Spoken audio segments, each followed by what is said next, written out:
Bibaawo omuntu yenna alina okukaaba omanyi ekintu bwe kikunyiga ennyo omanyi abantu balina enjogerega nti omusajja takaaba naye okukakkanya obusungu ku mutima olina okukola ki kyekinga bw'oba ofiiriddwa omuntu wo ng'obadde omwagala nnyo olina okukaaba ekitegeera so gravity nekyamuyitiriddeko n'agamba obusungu bwonna ne waba musajja ng'akukyaye oba ng'akukiitinzeeko omukazi osobola okukola ki so okugezaako okuriliizinga gundi eyo olina okukaaba ku maziga olwakuba nti kale gravity lwakuba nti ye akaaba mangu bwe buzibu kitegeera n'obusonga obutono akola ki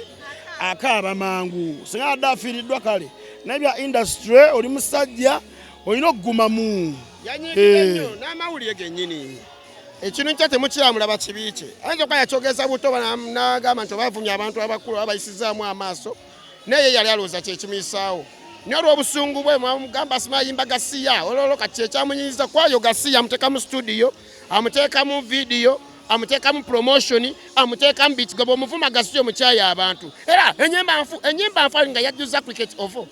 so criticizing kyekyamukaabizza n'akaaba musajja wattu olaba gravity oli bw'agamba nti ennyimba zayimba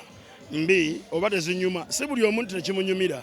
ayina bakola that's why gravity n'olwaliro bakyamupangisa n'agenda n'akubawa n'akola kyo kitegeera gravity omu ku bayimbi abakuba audience n'atabulatabula buli muntu okitegeera so kati omuntu waba akyayingiza ssente ze nga waliwo abamupangisa ekyokujja wamawulire n'agamba biki kale abantu bajja kukiraba bulala naye omuntu okujja n'aŋŋamba nze omutamala mu maanyi just ndowooza abannayuganda bibaawo just nga webimanyi I think just bano abannayuganda mwana just batukomako ne batutereeza ne batumba sometimes bakuleka n'okola ekintu naye tolina kuyitawo nnyo oyitawo nnyo ne bakubuusa just byonna biva mu out of love okitegeera omuzadde walaba ng'oyisewo kuba mu kibooko ng'oteera sintakwagala naye just aba yakakugunjulamu eno industry eringa nga kizimbe kati ojjako eri foundation that means batestandinga wonna okitegeera so ebintu ebimu tosobola byewala okitegeera eba nonsense okuba kyogerako tebana kyebayambe their presence okuteekawo platform eyo bayita sweat and blood okitegeera so that platform gye tuliko eyo eri important nnyo mbuulirira omuntu yenna for example nga muganda wange gravity ekintu kye yakola I just talked about it because I have to use art as an artist ensonga ye nyinza okuba nange nagitegeera naye nga teyajjanja bulungi banene ba Mzee Bafe oba olina okubaako engeri gy'okikolamu nga yamagezi si kubeera ku mpewo ate novoola that's what I disagree with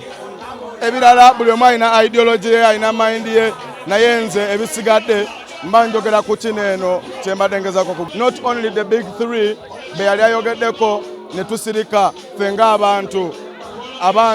abamwagaliza abaagala okubeera ku ttiimu ye abaagala ensi egenda maaso abaagala industry edduka maaso ebyo bye balimu byadda okitegeera right now olina okulaga music abantu ne bagamba man this is what it is kati take an example of akakayimba kali mu kkuba akapya you know he's just a ghetto youth from the ghetto ali mugezaako okulaga art we creativity talk about creativity yes naye si kuvoola bakulu baffe not only Bobby Wine Bebe Cool and Chameleon bensobola okubanga like na sending your message to no but to everyone sijja kulaba nga bayisamu bakulu baffe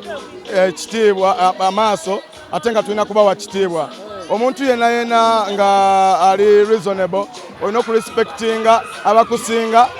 bosinga nawe kenyini newe respectinga cause respect etandikira kuggwe anti kati era bo tebalina kye balina kwogera nawe okimanyi okitegedde cause ono mwana kati ffe bino by'abaana you get my point tinze nyinza okuba nga siwakanya nsonga ya gravity kubanga agambye mbu kino naye okijjeeyo otya okifulumiza otya bano bannaye bakulu baffe bannaye tulina okuba nga tulina respect nze nakula kye bansomesa respect bosinga abakusinga nawe kennyini ne weewa respect yes kitandikira kuggwe